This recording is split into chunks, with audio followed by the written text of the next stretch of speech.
welcome back to Pop Tabs, keeping tabs on all your pop culture news. I'm your host, Matthew Yapp. Joining me today is Jeremy Rogers. And Elli Kirkpatrick. I'm so excited to have you guys here. Yes. So good. You know, it's to be here. not as good. The Emmys. And not for all the things we're going to talk about today, just because in general the Emmys are kind of lame. Like, You're right. You're not wrong. But this year's Emmys were particularly lame because they just so happened to really pat themselves on the back for how diverse they were this year, because it was the most diverse Emmy casting of all time. There was over 36 different people of color nominated in the acting categories.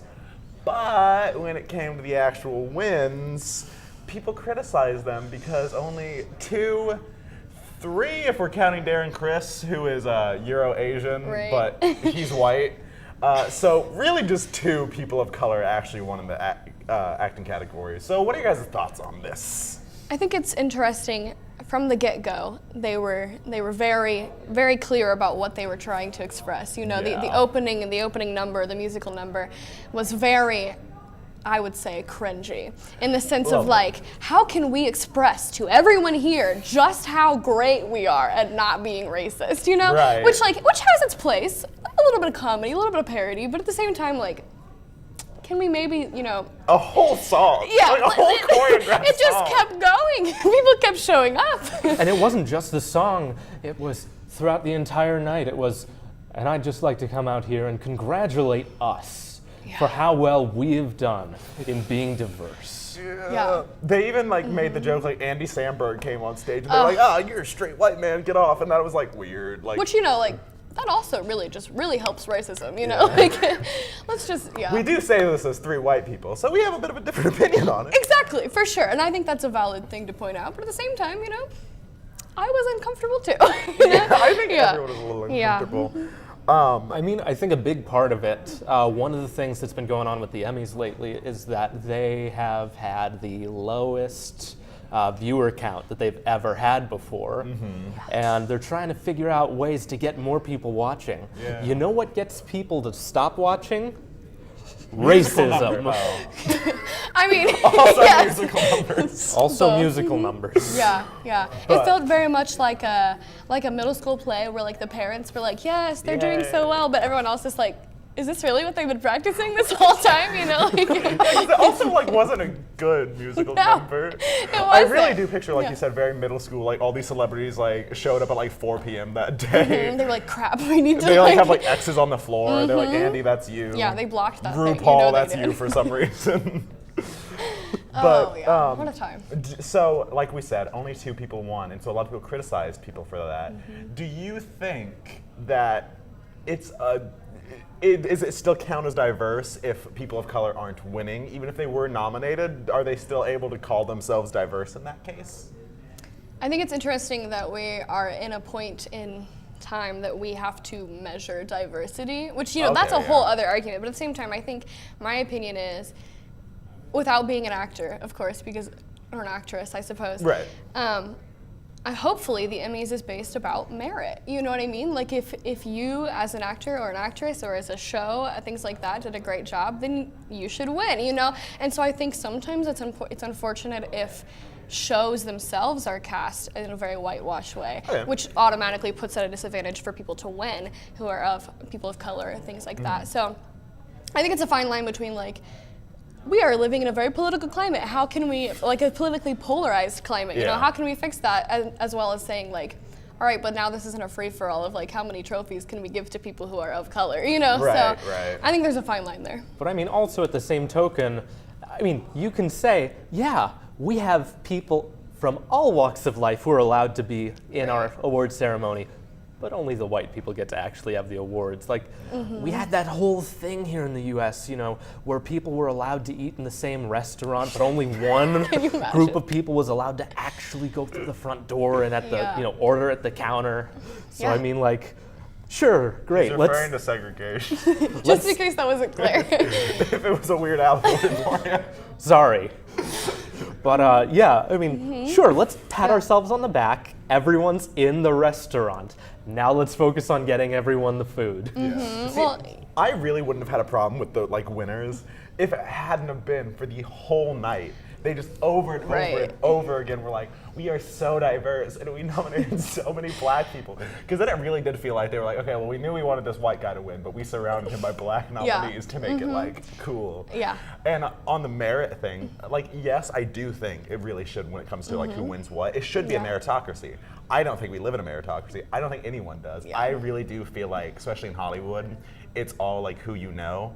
And if Oh, you yeah. look at who decides, like kind of like the Academy situation, if you look at who's deciding who wins, it is a bunch of older white men. And unfortunately, What? I can definitely see how that would turn into older white men Winning, picking yeah. white dudes Can to you win. imagine? Can you imagine? I know. I'm shocked. Yeah, and so I do see a really big issue when you want to just say like, oh yeah, the best person wins, when the people picking who the best person wins are of Automatically that- biased. Yeah. Yeah, automatically. You can't, it's the idea of human error. You can't erase that. At the same time, don't set yourself up for conquering it and then completely miss the mark. You know, that's where it gets weird. I feel like everyone knows who the Academy is. We kind of have this idea. So we kind of come into these award shows with certain expectations. Right. You know, And sometimes you get like a Moonlight in there, but right, I mean, La La Land, sorry. Rest in peace. But I feel like we all had the expectation going in. You know, we're not there. It's just, it's only 2018, guys. Yeah. But then they came up and they were like, no, really, guys, really, we did it this time. Nailed did it. this. Here's a Yeah. song. Our quick musical number. Something else that people pointed out was there were actually a lot more people of color who won. You wouldn't know it though. Yeah. Because they all won the like pre-Emmys where they do announce a bunch of awards that people care less about. But Which again, they care less about. Wow, great, love that. You know, how's that an award? Yeah. I'll say, but a lot of people of color won those. John Legend completed his EGOT, in fact, and so he didn't get to do that on television though. And so, do you guys think it is pointed or purposeful that a lot of people of color won off stage, off television? I would love to think that it's not purposeful, you know, because I'm sure.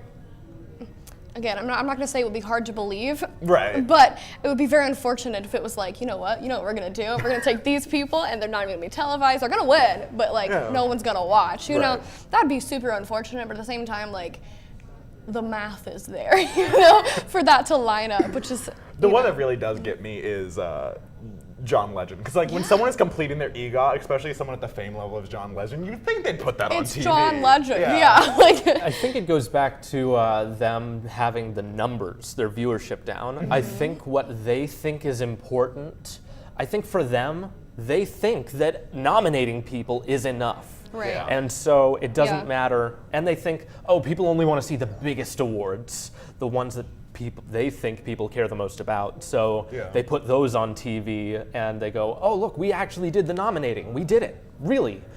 Honest, we tried. we made one step forward. you know? for it. Yeah. Please watch. I don't actually think it was pointed. Like, I'll be honest, I think it's a really unfortunate circumstance. Yeah. I think, like we said, that they nominated a bunch of like people of color and they're like, oh, cool, we did it. And then it just so happened that like the bigger awards, because they are awards people care more about, they were like, okay, Right. these are gonna be white guys though. And they didn't think it through. I don't think they really, in their whole grand scheme of we're so diverse, really thought it through that they were Yeah. only giving it to the white people on screen. So I just think it was an unfortunate circumstance. Yeah. But speaking of unfortunate, we're gonna talk about the reparation Emmys. And if that was okay on that night, because I, for one, was very uncomfortable. Yeah. It was a bit where over some hip hop music, they had a black man handing out awards to other old black celebrities. And they were like, hey man, we didn't used to give these to black people, so it's funny. Haha, here's a Yeah. reparation Emmy, which if you don't know, reparations are what we gave people when we like stole their land and murdered their families. Didn't give. We were supposed to. Yeah. Key point there. Key point. But yeah, and so did you guys find that offensive? Was it just a joke? What is your thoughts on the reparation Emmys? From a very white perspective, Yes. you know, which I think is important to point out. It felt a lot like I think comedy and humor and that type of parody, you know, interaction is good, and there's a time and place for it.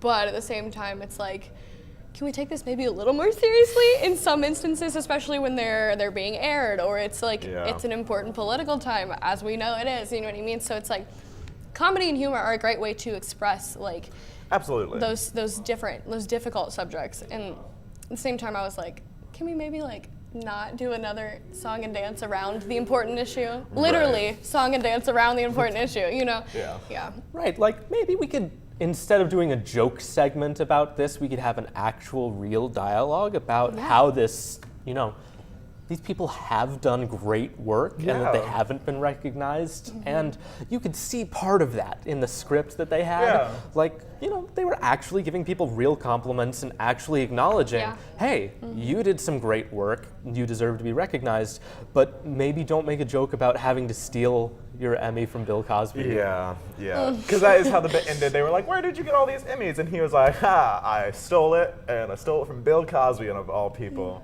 Because, you know, black people, like, that's absolutely the joke they were making. Is like, black people, we steal things. Like, haha, that is not funny. Right, yeah. It's racist. And it is. Can we also talk about the one segment of that really stuck out to me was the Bryan Cranston and the Wire discussion. How they were talking about, you know, having to, it almost felt like we were getting into this, like, realm of discussion where in order for black people to get recognized, they have to take that away from white people. And it's just like, oh God, can we not frame this discussion this way? I agree with you that I think humor is the best way to deal with things. It's the only way I deal with things. We know. It's not healthy. But I think it's a great way to deal with things. I think it was a very, very blue joke that should have been told in another format. Because like you said, maybe at some point in the night had they actually taken a second and been like, you know, it's really good tonight that we're doing this because, you know, in the past we haven't been able to do this and these are the people who've been overlooked, and actually just kind of like been serious for a second. But it's like every time they brought up that like, oh good, we're being diverse now, it was a joke. It was like something to laugh at. They never took themselves, probably because they didn't want to really admit that they were at fault. They wanted to be like, oh, wasn't it funny that we didn't do that? But had like maybe at some point, like you said, actually taking like a real like celebrity from the past who would like overlooked because of their race and actually giving them like a real Emmy and not moment, a reparation. You know, like I've been like, you know, whoever, we think, you know, you're overlooked in the past, you did great work, so we're giving you this Emmy tonight for whatever. What would boost viewership? Creating a new category for Lifetime. Story. Right, it would feel like a Lifetime achievement. It feels so nice. We were like, oh my God, look, she finally got recognized. She did so much good work. But now we're gonna joke about stealing Emmys and do that and stuff. And bring up Bill Cosby at the same time. Like, can we maybe not add insult to injury here? You know. Topical humor, guys. Was it humor? There's that fine line again. I think just understanding the platform there is super important. That they have a platform, all the people there, and that it's important to use it. So going forward, how do you want the Emmys to go about diversity? Do you want them to go for more diverse nominees? Do you want them to try to go pure off of merit? Do you want them to pick more diverse winners? How do you think they can repair this image? Here's a good way. Maybe we include more people of color in the Academy. Wow! Round of applause for that one. Oh gosh.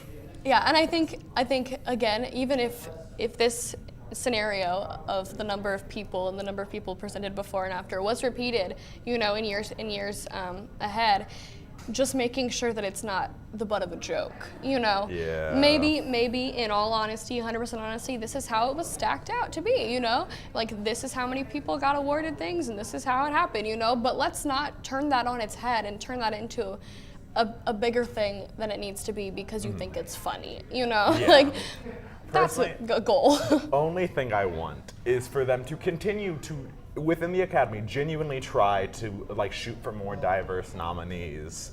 But I don't want them to talk about it at all.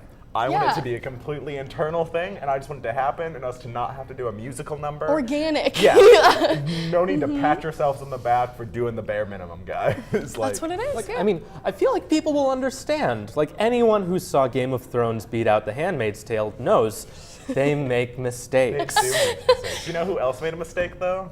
Nintendo. Good segue. Thank you. Good segue. So Nintendo recently launched their online service, and because we are who we are as a society, people hate it.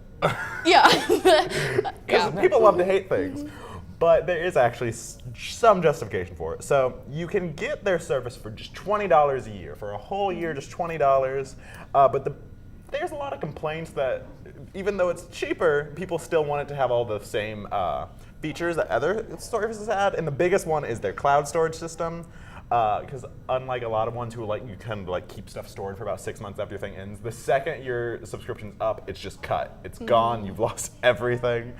They also have voice chat, which is actually it's through an app on your phone. So a phone call. Wow, revolutionary. Right? Yeah, and also, despite being their online service, not all of their games actually have online capabilities.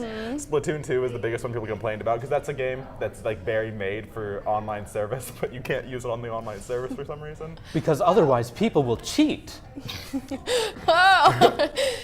But so, what are your guys' thoughts on this whole thing? It's just a mess. Nintendo, why? Why? Why Nintendo? We already know. Nintendo, no. Thank you. Good one. That was great. Thank you. Yeah, as a non-Nintendo advocate, either way, I think, to me it seems a lot like Nintendo is trying to get money, which of course they're a company. That's their thing. They have an online database. This is how you get money. I get that, but at the same time, it seems to me as an outsider, very much outsider, that it's something that is not worth the cost. You know what I mean? The people who are going to buy this, invest in it, put their time into it, are not getting the things out of it that they would hope.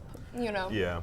Which is unfortunate, but also business. It do be like that, It do be like that sometimes. Yeah. Yeah. No, personally, I am a Nintendo advocate. I'm Nintendo's #1 advocate. Okay. Peach is my wife. Link married us. I'm in that. But I'm okay with it. I really do kind of like it. I think that it's $20. If it was $60 like all these other ones and it didn't have the same features, I'd be mad. But it is literally $20. So what are you really expecting? I mean, it's Nintendo, so not much. I feel some anger. Yeah, that's very pointed. Yeah. No, yeah, I mean, look at just the Splatoon 2 not having cloud saves. They say they're doing that because they want to stop people from using that to cheat. Okay. Anyone who's played Splatoon 2 knows people cheat all the time already. Okay, but devil's advocate, sure, they cheat now, but are we going to make it easier for them to cheat? Who cares? It's already easy enough that so many people do it. But I don't want them to do it more. Matt, you're just really here for the now we morals of the whole thing. Your heart bleeds. The main thing I want in my video game is strong morals. Right. Strong morals. Love that about you, Matt. Thank Love you. that. Thank you. Yeah. I will give it to you, though, that the voice chat, that is a phone call. Yeah. We've already seen people who are able to. The Switch can already do voice chat by itself without a phone. Yeah. Why do we need a phone? I would love to know the marketing conversation. A bunch of people sitting around a table. All right, but here's the real kicker, guys. We're gonna let them call with their phone. And somebody was like, that's it, the $1 million. That's the biggest seller. But someone else was like, wait guys, that's not through us. Let's make an app. And it's just a phone call. We don't want to have to think too hard about this. Yeah. So just have them download the app. What's convenient about a phone? You can take it with you. It can go anywhere. Let's daisy chain the phone to the headset to the actual console, guys. I don't know what a daisy chain is, but it sounds pretty. It is, Matt. Yeah. We'll go with that. Thank you. Yeah, no, I can just imagine. I'm sure there were some people who were and then they were like, you know what? We're just gonna let it happen. Sit by and watch and see, Now, I know you're both against it, but all things considered, do you think, since it is cheaper than Xbox and PS4, do you prefer that where it's kind of like a limited kind of money thing with limited features, or would you prefer them to just bash it out and be $60, you pay for everything? I mean, if it's $60, it needs to be worth the $60. Mm-hmm. Just like if it's $20, it needs to be worth the $20. And you don't think it's worth the $20? I'm not saying that exactly. I'm just saying 10. there are elements of it that seem ridiculous. Yeah. Yeah, no, I agree. I think that I know a lot of people who are very excited about this, and I think part of that is the cost of it. That like I only have to pay $20 to do this, and then I just hope that they understand that what doing this means only goes so far. Yeah. Like there's a limit to what doing this means. No, because that's the thing. I am excited, and mostly because like I've never used like PS4 online, Xbox online. I don't know what they call them, but I've never used any of those because I'm not gonna pay $60 to have like a 12-year-old yell at me on voice chat. Yes. But I'll pay $20 to have a 12-year-old yell at me on my phone. On my phone, yeah. Because like also I can It's just worth like it. I can silence my phone. That's fun. For sure. But this is not a new or really shocking thing for a lot of people. Nintendo's always had kind of a strategy to do it Nintendo way. Kind of, you look at games like Smash Brothers compared to like other companies' fighting games, rather than go for like this gritty, hardcore kind of like game, they do tend to go for like, it's casual and cute. And so do you think it's smart for Nintendo to try to be different, or do you think they should follow like the other people's path? Yeah, this is their path, and this is different. Yeah. It's also Reminds me a a good lot dance of like move. the Emmys choreography here. About just I'm as feeling good. a lot, yeah.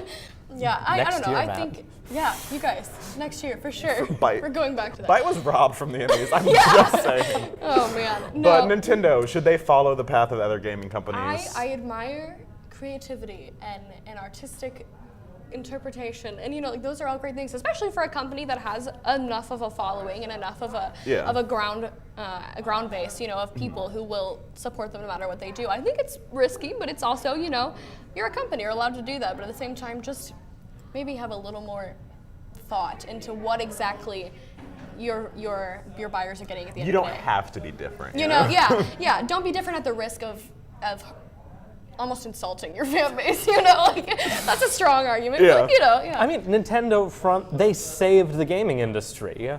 They did. After the market crash, they were the single-handed saviors of the entire industry going forward, and they've introduced so many innovations. I would rather have a world where Nintendo makes stupid Nintendo moves, but also makes some cool, interesting stuff like the Switch, than just have another Sony or Microsoft making just another basically high-end PC that only does like a tenth of what a regular PC can do. it's the phone call. That's just the phone call really the sells important it. part. Yeah. No, and that is kind of my thing. I think while it's super annoying, like about like 60% of the time what Nintendo chooses to do to be like different, I think 40% of the time it does create this really cool different thing. Because the reason I've never cared about like Xbox versus PS4 is they're the same. Like they do all the same things. Like I'm sure people are gonna be like, no, the PS4 like gonna get a lot of hate the for that, PS4 like yeah. glows better. It does, though. It glows better. It's cooler, but does. like they're very similar to me. Where Nintendo, they're willing to try something really weird, and they're like, no, we're gonna make the Switch. It's like handheld. You carry it around with you, but it's basically a PS4. I don't know. So I think it's worth it to mess up 60% of the time to get it there 40% of the time. It's one of those like you miss 100% shots you don't take thing. And Nintendo takes a lot of shots. But also maybe just don't take so many terrible shots, Nintendo. Yeah, like It doesn't need to be 40-60. It could be 70-30, guys. Just Aim for something. a lot of times they're just like not really aiming for the net, and that's kind of the problem. They're just like, let's see what happens if I throw it that way, and it goes into the crowd, And maybe the crowd liked that, but like it's not necessarily the goal. The crowd gets like a cool basketball. Half the crowd was like, oh man, I should have sat over there. The other half was like, all right, well I got hit with a basketball. Like that metaphor just really went somewhere, but it's okay. It did. It's sports here at Byte. Yeah, we're really good at that. we do it. We sure do. But they also have caught some criticism because it was described as like a casual gamer's online capabilities, which I'll put it out there. I'm a casual gamer. So maybe that's why I like it. But do you think it's okay in the gaming world to appeal to like a casual fan base who's not as intense, or should gaming be meant for people who are hardcore and into this and have deep voices? Only deep voices. More grizzled, short-haired, brown-haired white men on games. Oh, poor Because blondes. that's what we need. Yeah, that's what we need. It's a shame about those blondes. But what are your thoughts on that? I don't know. I think I think it's great that they're, you know, like, why would you not want more people to enjoy something that clearly a lot of people enjoy? And so if you have a way to make that, you know, more accessible to the people who don't, you know, understand everything about Nintendo games in the first place, you know what I mean? Like, that's a great idea. Like, why would Nintendo want to, you know, say, no, these are the only people we like, you know, like, that's revenue for you no matter what, you know, and that's a support, that's a fan base that grows no matter what. Yeah, I mean, the people who grow up on video games, who like video games, they get affected by video games, and then they grow up to make their own video games. And so why should we try to push people out of this if all we want as gamers is good games? Yeah. No, my whole life I've played video games, and I've always been bad at them, very consistently. Honesty? Yeah, and so like, I legit can't play most online games because I blow. Like I tried Fortnite and I couldn't, they just kept killing me. I couldn't get past like about 80th place. 80th, all right. Yeah, like most people if they just hide, they can make it to like 20, but no, I would die every time without fail. And so I do appreciate a company like Nintendo being like, oh, that's sad, but here, play Mario Kart, you can do that. And I'm like, yes, I can. Mario Kart, yeah. Mario Kart's great. Exactly. The added accessibility features of, hey, we'll actually help you steer with this game. Like, it doesn't make anyone... Because I can't drive either. If you've ever watched me drive, it's terrifying. Maybe we should just keep you on the Mario Kart then. Yeah, I'm content with that. The safety of your house, you know, Maybe not on the actual roads. Maybe Nintendo can help the auto-driving cars. First they do the auto-driving carts, then they can... We love a good collab. I'm so excited for Tesla to cross over with Nintendo. That way That's Matt money can right just there. play Mario Kart while he's being driven to his destination. Yes, I it's love going to it. be I love great. it. You know what's not going to be great? I can't say that for sure, but Avatar: The Last Airbender is getting a reboot, and they've decided to make it... You're still laughing at that, aren't you? Okay. I'm just upset. You're doing great. They've decided to make it a live-action reboot. And that's a choice, because if you guys don't remember, M. Night Shyamalan sure did make an Avatar: The Last Airbender movie, and it was live action. And that sure was terrible. Like, I paid for that, and I cried about that later. Oh, you paid for that. Matt. I did pay for that. I was excited. That's...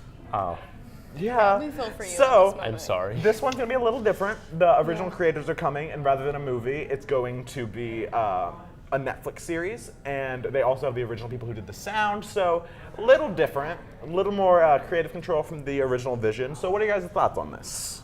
I think it's very much on that bandwagon of let's just reboot things and reboot it because it's fun to reboot things, you know, which I don't think is necessarily a bad thing. Like, I've enjoyed watching reboots of things, especially if they're done well, you know, and I think that the signs right now are pointing for this to be done well.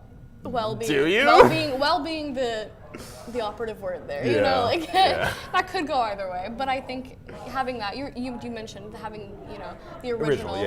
That's super critical to creating a happy fan base. You know, like, Right.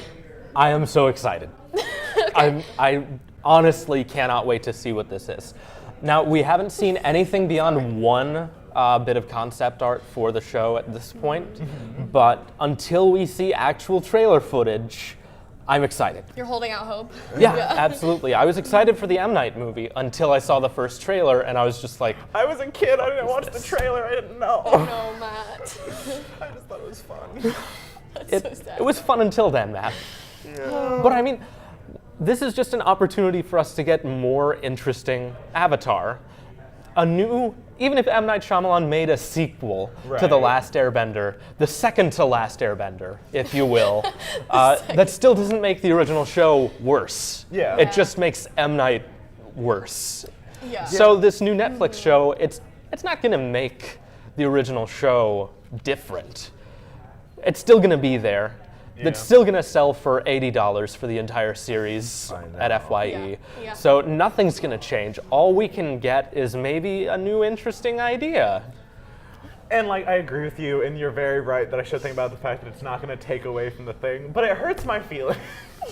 Like, I really like this show, and it's terrible to see just like terrible live action work come out of it. Because like, you know, if you really do care about the franchise, I would love for it to work. I just don't understand why it has to be rebooted. Because it came out not that long ago. Yeah. Like, No. I'm saying it was early 2000s, so it's not something that people have like forgotten and we don't have any reference to it. Yeah, I think that's just where the whole bandwagon of rebooting things and For making just them, because. You know, yeah, just because it's almost the hype of anticipation to see if it fails, you know, Yeah. like and so Who asked for a Sabrina the Teenage Witch reboot? that's what I'm saying. I'm here for it though. Like, who out there was like, oh, you know what the kids want? Yeah. Sabrina the Teenage Witch. Again. Again, but this time it's gritty. They always have to make it grittier when they reboot it too. Yeah, I don't know. I think the idea is nice, you know, but I think the unfortunate irony there is that people are going to have a lot to say about it if it does well or doesn't do Yes. well. And so if your goal is discussion and your goal is making this a more relevant topic again, go for it. Yeah. You I know? think an important point to bring up is Nickelodeon. I think it's important to remember Nintendo. Yes. In this, yeah, the Wii game, it was terrible. The glitch, you couldn't get past a certain point in the game. They needed to fix it. It never happened. I'm still salty. It do be that way. But when you think about Nickelodeon, and especially when you look at Korra, they actively wanted to take the story and the characters in certain directions, but the studio said, no, we're on TV, we're not going to do this, which means you're not going to do this. And so now when we have the original creativity behind the show going to a new platform, one that's been demonstrably more open to the kind of content that's going to be featured on their platform, I am really excited to see, well, maybe when they were making Avatar, they wanted to have go a certain direction and they were told no. Like in Korra, they wanted to have They wanted them to be lesbians, yeah. Right, but Nickelodeon said no. Nick said no, yeah. And I do get that, but that does bring up the question: do you want them to, like, I don't know, change the story, or would you prefer if it's a live action thing to stick to what the story actually is? I honestly don't have a problem with a new interpretation of the same events, or if they want to just go in a completely separate direction from the old. I think that either way, so long as we're bringing something new to the table, and with live action, we generally will be, just because we'll get to see it. Right. Instead of it just being animation, I think it's promising. Okay. I will say though, that's my guess is that that's the lesser of not the majority opinion. I think a lot of people have a lot of feelings about changing one thing. You know what I mean? Like Right. with anything. You know, like Her hair's different. What's that about? Honestly, like I haven't watched the Harry Potter movies because I'm just terrified of like being angry. And I get so much hate for it from everyone I know. Because you love Harry Potter, but I you love won't watch Harry the Potter. movies. I've seen one half of like the first movie, and I was like, I can't do it. So maybe it gets better, but like I like my